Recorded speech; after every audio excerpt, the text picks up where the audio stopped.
ಕೆಲಸ ಮಾಡೋಕ್ಕೆ ಬಂದಿದ್ದಾರೆ ಅನಿಸುತ್ತೆ. ಎಲ್ಲರೂ ಕಿರ್ಚಿ ಹಾಕ್ಕೊಂಡು ಹೋಗ್ತಾಯಿದ್ದಾರೆ.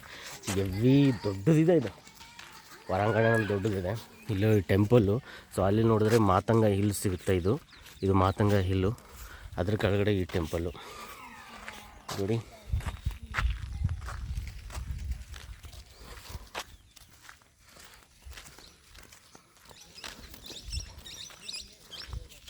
ಹಂಪಿನೇ ಒಂದು ದೊಡ್ಡ ಅದ್ಭುತ. ಹಂಪಿಗಳಲ್ಲಿ ಇನ್ನೊಂದು ಕೆಲವೊಂದು ಅದ್ಭುತಗಳು ನಮಗೆ ನೋಡ್ಬೋದಿದೆ. ಅಲ್ಲಿ ತಿರುಗಾಡಿ ಕಾಲೆಲ್ಲ ಪೇನ್ ಹಾಕತ್ತವ. ಅದೇ ಹೇಳ್ತಾರಲ್ಲ, ಕಣ್ಣಿದ್ರೆ ಕನಕಗಿರಿ ನೋಡು, ಕಾಲಿದ್ರೆ ಹಂಪಿ ನೋಡು ಅಂತಂದು. ಯಾಕಂತಂದರೆ ಹಂಪಿಲಿ ಕನಕಗಿರಿಲಿ ಫುಲ್ಲು ಬಾವಿಗಳಿದಾವಂತೆ. ನೋಡೋಕ್ಕೂ ಕೌಂಟೆ ಮಾಡೋಕ್ಕಾಗಲ್ಲ, ಅಷ್ಟು ಬಾವಿಗಳಿದಾವಂತೆ. ಅದಕ್ಕಾಗಿ ಅಲ್ಲಿ ಕನಕಗಿರಿಲಿ ಬಾವಿಗಳು ವಿಶೇಷವಾಗಿರ್ತವೆ. ಅಲ್ಲಿ ನೋಡಬೇಕು. ಕಾಲಿದ್ದರೆ ಹಂಪಿ ಯಾಕೆ ನೋಡಬೇಕಂತಂದರೆ, ಈ ಥರ ತಿರುಗಾಡಿ ಎಷ್ಟು ತಿರುಗಾಡಿದರೂ ಕೂಡ ನಿಮಗೆ ದೇವಸ್ಥಾನಗಳು ಮುಗಿಯೋದಿಲ್ಲ. ಅಷ್ಟು ದೇವಸ್ಥಾನಗಳು ಇರ್ತವೆ ಇಲ್ಲಿ. ಇನ್ ಕೇಸ್ ನೀವೇನಾದರೂ ಇಲ್ಲೇ ಸುಮ್ಮನೆ ಇಲ್ಲಿ ನಿಂತ್ಕೊಂಡು ಯಾವುದಾದ್ರೂ ಸುತ್ತಮುತ್ತ ಒಂದು 10 ನೋಡ್ಕೊಂಡು ನಿಂತರೆ 10 ದೇವಸ್ಥಾನಗಳು ನೋಡೋಕ್ಕೆ ಸಿಗ್ತವೆ ನಿಮಗೆ. ಆ 10 ದೇವಸ್ಥಾನಗಳು ನೋಡಿದಂತೆ ನೀವು ಅಂದ್ಕೊಂಡ್ರೂ ಕೂಡ ಅಲ್ಲಿ ಏನೋ ಒಂದು ಮಿಸ್ ಆಗಿರುತ್ತೆ. ಅಷ್ಟು ದೊಡ್ಡ ಟೆಂಪಲ್ಗಳು ನೋಡಿ. ಅಲ್ಲಿ ವಾಚ್ ಟವರ್ಗಳು ಇರ್ತವೆ. ವಾಚ್ ಟವರ್ ಇದೆ ನೋಡಿ. ಇಲ್ಲಿಗೆ ಇದು ವಾಚ್ ಟವರ್. ಅದು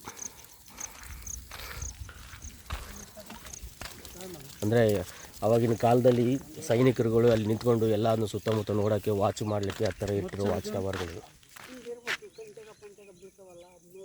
ಇಲ್ಲಿ ಮ್ಯಾಗ ಹತ್ತಕ್ಕೆ ದಾರಿ ಐತೆ ಅಲ್ರಿ?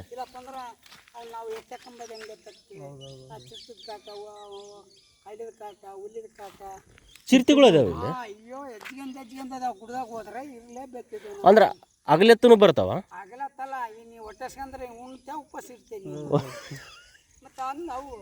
ಅಲ್ಲ, ಬರೀ ರಾತ್ರಿ ಬರ್ತಾವ ಅಂತ ಕೇಳಿದ್ವಿ. ಆಗ್ಲತ್ ಹಾಂ, ಇಲ್ಲಿ ಹಿಂಗೆ ಹತ್ತಕ್ಕೆ ದಾರಿ ಐತಲ್ರಿ ಇಲ್ಲಿ? ಹಾಂ, ರೈಟ್. ಇದು ಮಾತಂಗಿ ಬೆಟ್ಟ ಅಲ್ವಾ? ಮಾತಂಗಿ ಬೆಟ್ಟ. ಇಲ್ಲಿಂದ ಹತ್ತಕ್ಕೆ ದಾರಿ ಇದೆ. ನಾನು ಯಾವಾಗ ಹತ್ತಿದ್ದೆ ಒಂದು ಸರಿ, ನನಗಿನ್ನೂ ನೆನಪಿದೆ ಅದು. ಬಟ್ ಒಂದೇ ಸರಿ ಹತ್ತಿದ್ದು ನಾನು. ಇವಾಗ ನೆನಪಾಗ್ತಾಯಿದೆ. ಹಳ್ಳಿ ಕಡೆ ಏನಂತಂದರೆ, ಇವಾಗ ಗದ್ದೆ ಹಚ್ಚಕ್ಕಂದರೆ ಸಸಿ ಹಚ್ಚಕ್ಕೆ ಹೋಗ್ತಾರಲ್ಲ, ಭತ್ತ ಇರ್ತಲ್ಲ, ಭತ್ತದ ಪೈರು ಹಚ್ಚಕ್ಕಂತ ಕೆಲವೊಂದು ಗುಂಪು ಮಾಡ್ಕೊಂಡಿರ್ತಾರೆ. ಸೊ ಆ ಗುಂಪು ಮಾಡ್ಕೊಂಡಾಗ ಫಸ್ಟ್ ಸ್ಟಾರ್ಟಿಂಗ್ಲಿಂದ ಹಚ್ಚಕ್ಕಂತ ಹೋಗ್ತಾರೆ. ಸಸಿ ಹಚ್ಚಕ್ಕೆ ಅಂದರೆ ಇದನ್ನು ನಾಟಿ ಮಾಡೋಕ್ಕೆ ಹೋಗ್ತಾರೆ. ಸಸಿಗಳನ್ನ ನಾಟಿ ಮಾಡೋಕ್ಕೆ ಭತ್ತ ನಾಟಿ ಮಾಡೋಕ್ಕಂತ ಹೋಗ್ತಾರಲ್ಲ. ಸೊ ಹೋದಾದ್ಮೇಲೆ ಆ 1-1.5 ತಿಂಗಳು ಭತ್ತ ನಾಟಿ ಮಾಡಲಿಕ್ಕೆ ಅಂತ ಒಂದು ಕೆಲಸ ಇರುತ್ತೆ. ಅದಾದಮೇಲೆ ಕಳೆ ಕೀಳೋಕ್ಕಂತ ಒಂದು ಕೆಲಸ ಇರುತ್ತೆ. ಅದೆಲ್ಲ ಆದಮೇಲೆ ಅವ್ರಿಗೆ ದುಡ್ಡು ಬರುತ್ತಲ್ಲ, ಆ ದುಡ್ಡನ್ನು ಎಲ್ಲರೂ ಡಿವೈಡ್ ಮಾಡ್ಕೊತಾರೆ, ಹಂಚ್ಕೊತಾರೆ. ಆ ಹಂಚ್ಕೊಂಡಾದ್ಮೇಲೆ ಸ್ವಲ್ಪ ಅಷ್ಟು ಇಷ್ಟು ಉಳಿದಿದ್ದು ಅಮೌಂಟು, ಅಂದರೆ ಲೆಕ್ಕಕ್ಕೆ ಸಿಗಲಾರ್ದ ಅಮೌಂಟ್ ಇರುತ್ತಲ್ಲ, ಆ ಲೆಕ್ಕಕ್ಕೆ ಸಿಗಲಾರ್ದ ಅಮೌಂಟಿಂದ ಎತ್ತಿಟ್ಕೊಂಡು ಒಂದು ಟ್ರ್ಯಾಕ್ಟರ್ ಮಾಡಿಕೊಂಡು ಈ ಥರ ದೇವಸ್ಥಾನಗಳು ಇಲ್ಲ ಅಂತಂದರೆ ಬೇರೆ ಬೇರೆ ಪ್ಲೇಸ್ಗಳನ್ನ ನೋಡ್ಕೊಂಬರ್ಲಿಕ್ಕಂತ ಹೋಗ್ತಾರೆ.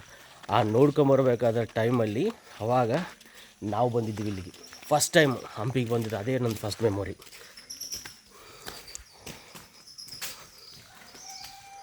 ಓಹ್, ಎಷ್ಟು ದೊಡ್ಡದಿದೆ. ಇದು ಯಾವ ಟೆಂಪಲ್ ಸರ್? ಇದು ಅಚಿತ್ರಾಯ ಟೆಂಪಲ್ಲು. ಸೊ ಇದು ಅಚಿತ್ರಾಯ ಟೆಂಪಲ್ ಏನಂತ.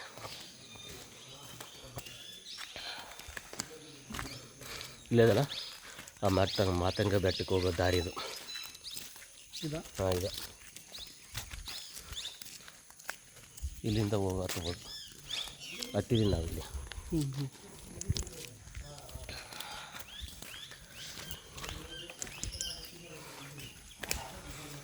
ಎಷ್ಟು ದೊಡ್ಡದಿದೆ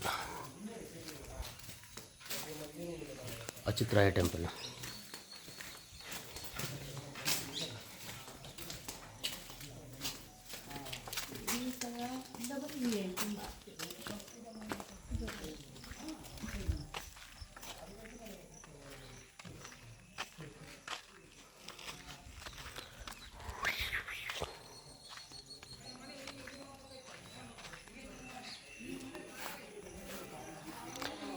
ಈ ದ್ರವಿಡ ಸ್ಟೈಲಿ ಈ ಅಡ್ವಾನ್ಸ್ಡ್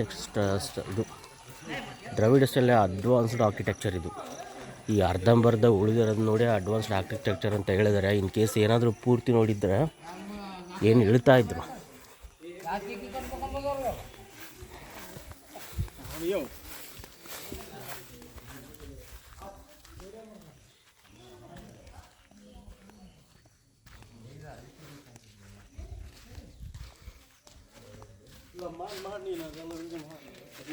ಇದೇ ಹೋಗೋದ ದಾರಿ?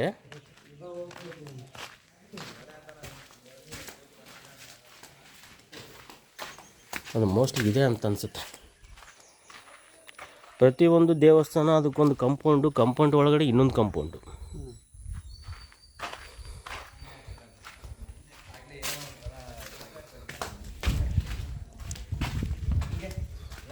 ಸೆಲ್ಫಿ